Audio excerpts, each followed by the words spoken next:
Communities up north, including Alpena, Gaylord, Harbor Springs, and more, are still battling to recover after a generational ice storm devastating the area.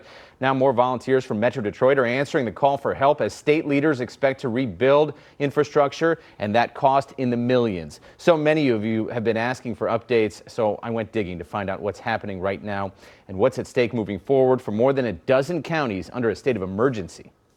Across parts of northern Michigan, the impact of a crippling ice storm continues to be felt to an extent many find hard to believe.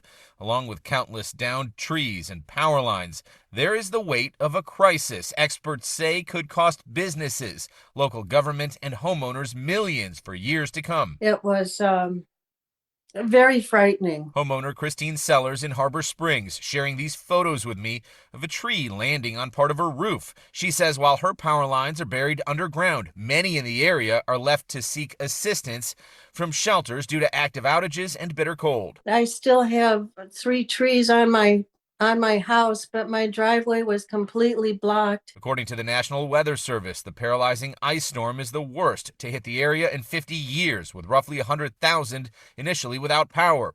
Emergency responders tell me many relying on generators finally are relieved to see gas stations and grocery stores reopen. You have to remember, we had about 5 days of this storm, successive waves. They got worse and worse and worse each time. But State Senator John DeMoose, who helped partner with the governor to get an emergency declaration, tells me how much additional funding is needed to rebuild remains unknown. I guess in terms of dollar amount, how much all this is going to cost, do we have an idea at this point? The real total isn't going to come out until we can assess what needs to be fixed. This is the most unbelievably huge area. I serve 8 counties. 5 of them had significant damage. Probably 4 of them were flat out decimated by this. As of now, falling ice remains a danger and roads are still being cleared.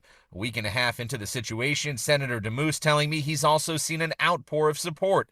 Everything from volunteers with chainsaws to church groups donating thousands in gas cards. I mean, I can't tell you the great stories I've seen with my own eyes. Some of them just bring tears to your eyes. So we brought 7 of us up here on Wednesday afternoon at the request from the State Emergency Operations Center. In Mount Morency County, which is among those under a state of emergency, a highly trained team from Oakland County is assisting with managing response to a wide range of issues. Thousands there still without power. Most of these power companies in the area have seen catastrophic damage to their infrastructure. So we provide a coordination element with operations and planning, logistics. It's going to be a long recovery, I think.